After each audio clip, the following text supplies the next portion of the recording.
Good afternoon. आज हम BA द्वितीय वर्ष के प्रश्न पत्र मानव भूगोल के बारे में चर्चा कर रहे हैं और मानव भूगोल के बेसिक थ्योरी के बारे में हम पढ़ रहे हैं, जिसमें हमने क्रियाशीलता के सिद्धांत के बारे में पढ़ा कि प्रत्येक वस्तु जो है वो उसमें क्रिया होती रहती है। पृथ्वी तल के ऊपर मौजूद प्रत्येक वस्तु जो है वो गतिशील है, वो या तो घट रही है या फिर बढ़ रही है, वास्तव में स्थिर कुछ भी नहीं है।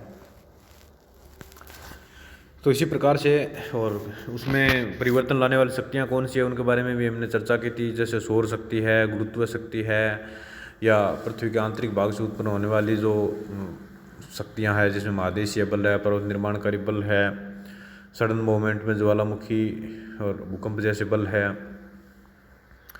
इसी प्रकार अपक्षय और अपर्दन की जो शक्तियाँ हैं, अनाच्छादनकारी शक्तियाँ हैं, इन सब के बारे में हमने पढ़ा।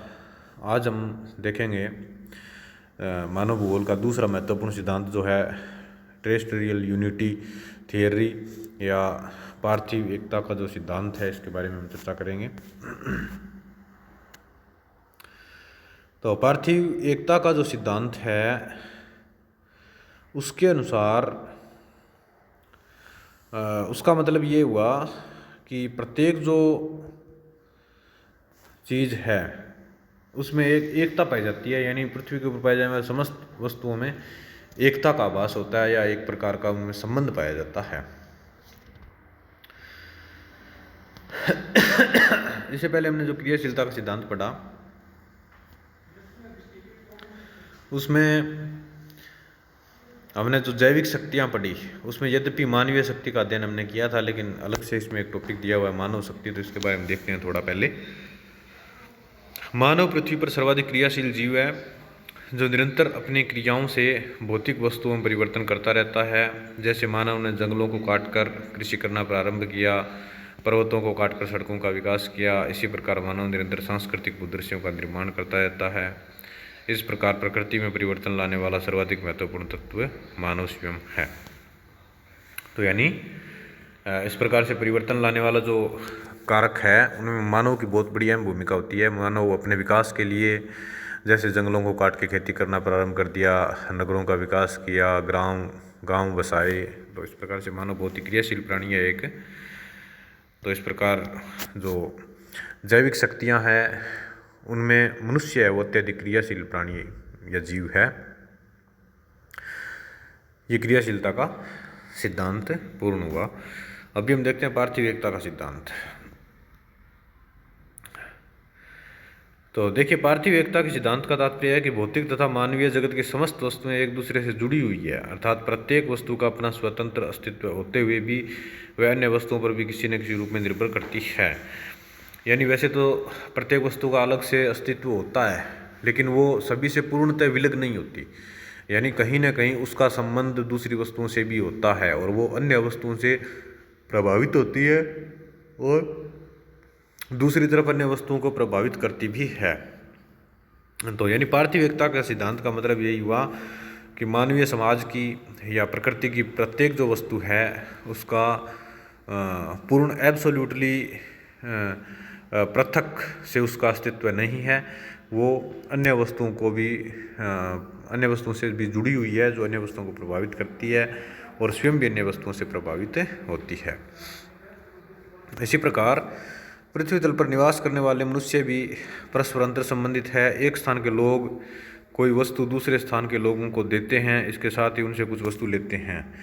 यानी किसी स्थान के लोगों के पास में किसी वस्तु की कमी होती है तो दूसरे स्थान के लोगों के पास में उस वस्तु की अधिकता होती है, तो वो उससे जो उनके पास में सरप्लस वस्तु होती है वो ले लेते हैं और जिसकी कमी होती है उनके पास में वो वस्तु उनको प्रदान कर देते हैं। तो इस प्रकार से मनुष्यों में परस्पर एक संबंध पाया जाता है। संपूर्ण सृष्टि के मानव हैं वो इस प्रकार से एक संबंधित होते हैं परस्पर। भौतिक तत्वों की अगर हम देखें तो यथावत यही मतलब इसमें होता है कि परस्पर अंतर संबंध पाया जाता है। जैसे मिट्टी के निर्माण में जलवायु एवं वनस्पति का योगदान होता है तथा मिट्टी स्वयं वनस्पति को प्रभावित करती है। इसी प्रकार जलवायु के प्रभाव से स्थलाकृतियाँ बनती है, परंतु ये स्थलाकृतियाँ जलवायु को प्रभावित भी करती है। यानी जलवायु के प्रभाव से स्थलाकृतियाँ बनती है। जैसे अधिक वर्षा वाले स्थानों पर भिन्न प्रकार की स्थलाकृतियाँ बनती है, कम वर्षा वाले स्थानों पर भिन्न प्रकार की स्थलाकृतियाँ बनती है। लेकिन ये स्थलाकृतियाँ जलवायु को प्रभावित भी करती है। जैसे पर्वत, पठार, मैदान है, ये भिन्न भिन्न मात्रा में जलवायु को प्रभावित करते हैं। पर्वत है वो मानसून की दिशा परिवर्तित कर देते हैं, मानसूनी हवाओं को रोकते हैं या ठंडी हवाओं को रोककर दूसरे अपने पवन विमुखी ढाल के क्षेत्र को सुरक्षा प्रदान करते हैं।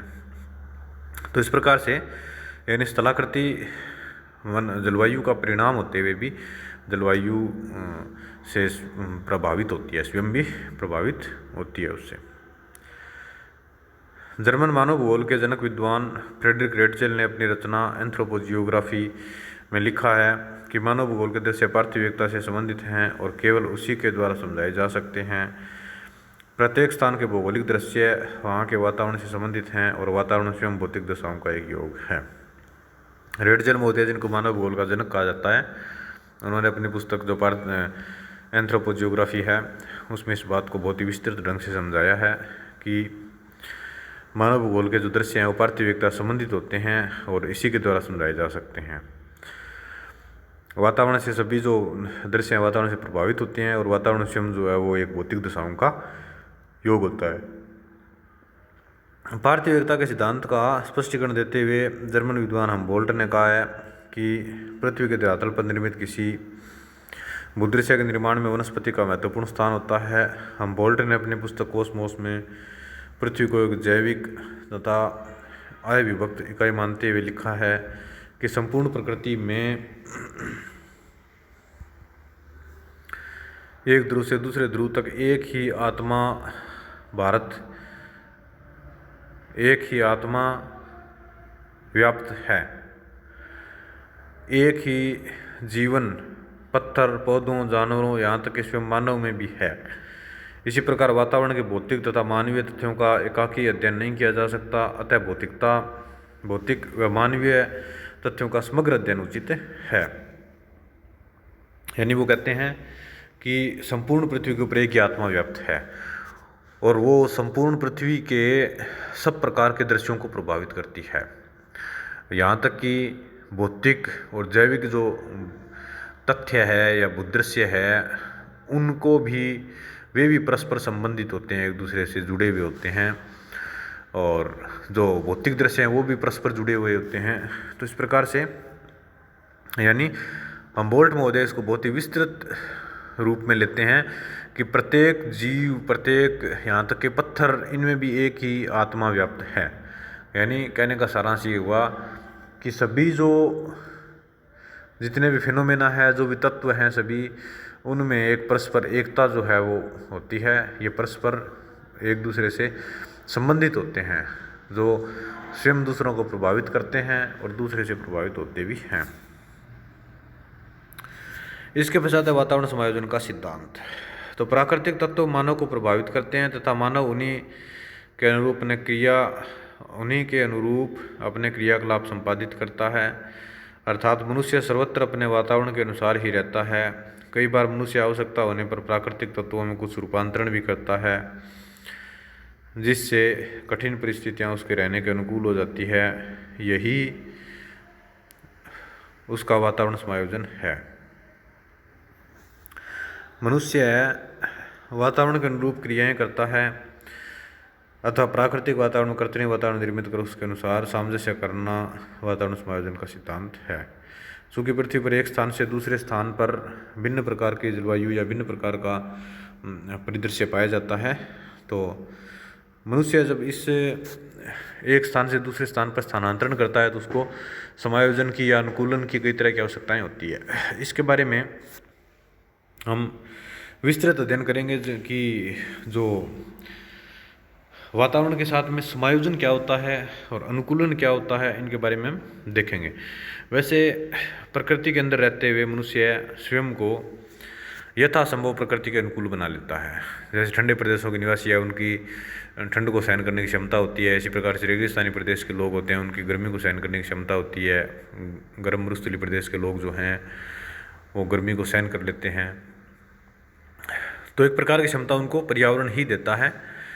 लेकिन फिर भी मनुष्य इसमें कुछ रूपांतरण करता है, क्योंकि मनुष्य बुद्धिमान प्राणी है, तो वह अत्यधिक गर्मी को कुछ उपकरणों के माध्यम से, कुछ उपाय अपना करके उसको उदार बना लेता है, मॉडरेट बना देता है, जिसकी वजह से उसका रहना थोड़ा आसान हो जाता है उसमें।